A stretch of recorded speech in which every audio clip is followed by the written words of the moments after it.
Oke, bismillahirrahmanirrahim. Assalamualaikum warahmatullahi wabarakatuh.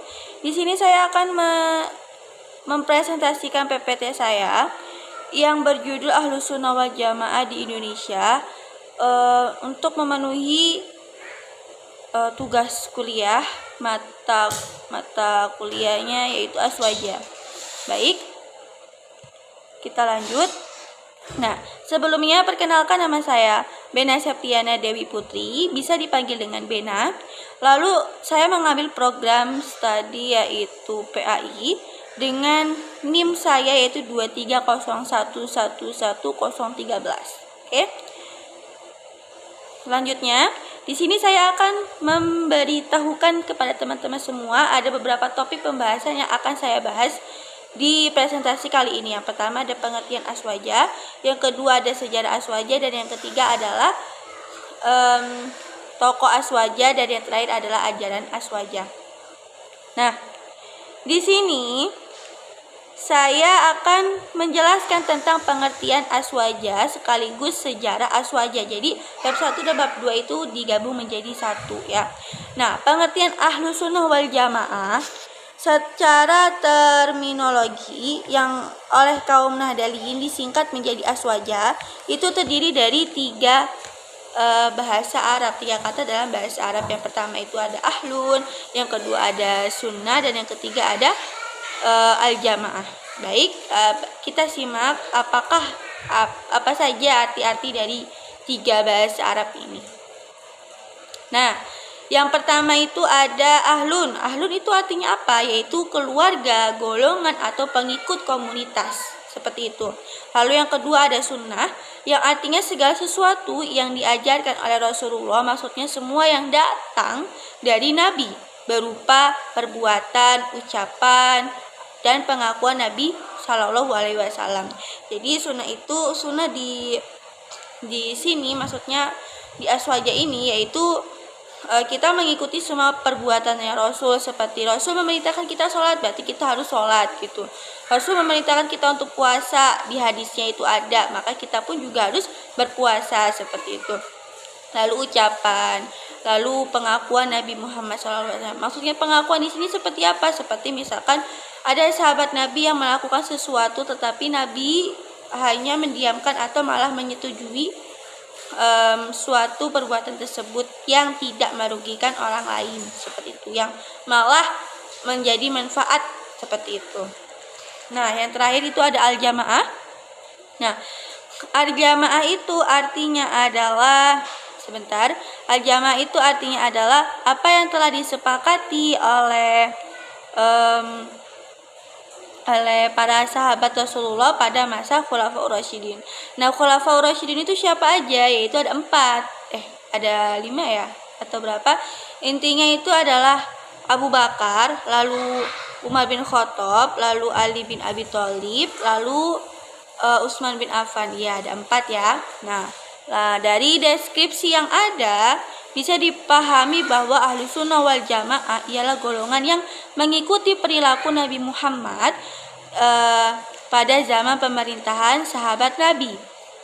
Yang 4 yang populer, nah yang kita sebut-sebut sampai sekarang yaitu Khulafaur Rasyidin. Baik, lanjutnya.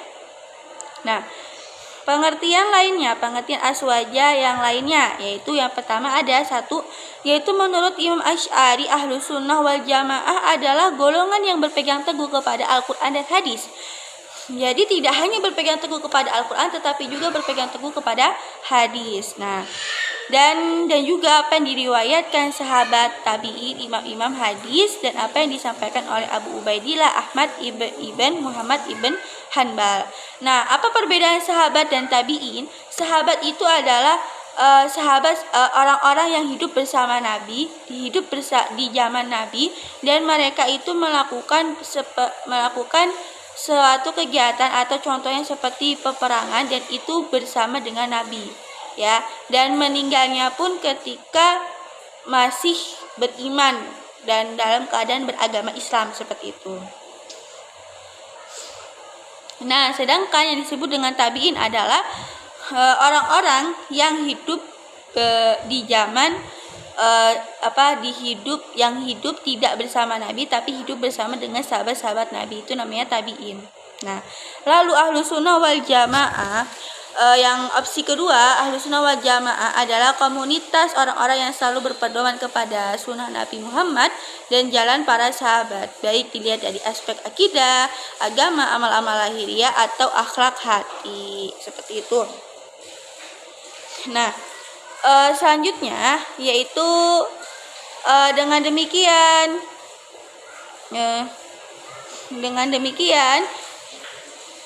yang dimaksud dengan Ahlus Sunnah wal Jamaah adalah umat Islam yang pemahaman dan pengamalan agamanya didasarkan pada pemahaman dan pengamalan para sahabat serta sebagaimana yang difahami dan diamalkan oleh generasi kemudian secara berkelanjutan yang bersandar pada mata rantai keilmuan sanad yang tidak terputus sampai pada Nabi, baik dalam pandangan dan pemahaman mazahib maupun metode memahami manahij al-faham wal istinbat, seperti itu. Nah, kita lanjut ke sejarahnya ya teman-teman ya.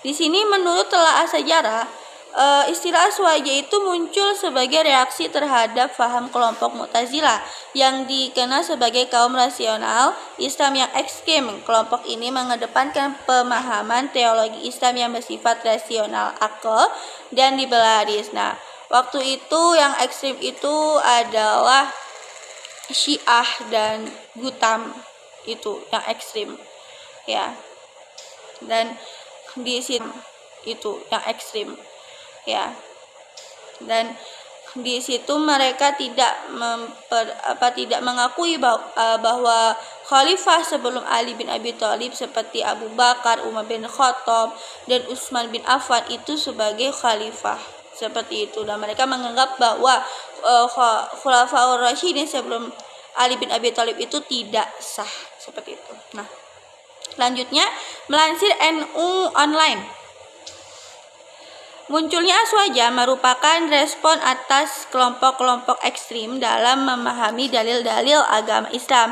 Kelompok-kelompok ekstrim ini lahir akibat perpecahan umat Islam setelah wafatnya Nabi Muhammad pada tahun 632.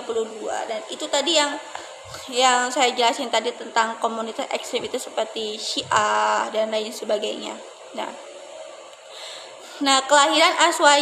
lahirnya aswaja dipelopori oleh para tabi'in atau generasi sesudah Nabi Muhammad dan tabi'in yakni murid-murid para tabi'in seperti imam 4 madhab. Nah, selepas tabi'in, ajaran aswaja diteruskan oleh murid-murid mereka. Misalkan Imam Syafi'i memiliki murid, nanti yang meneruskan adalah muridnya beliau, seperti itu.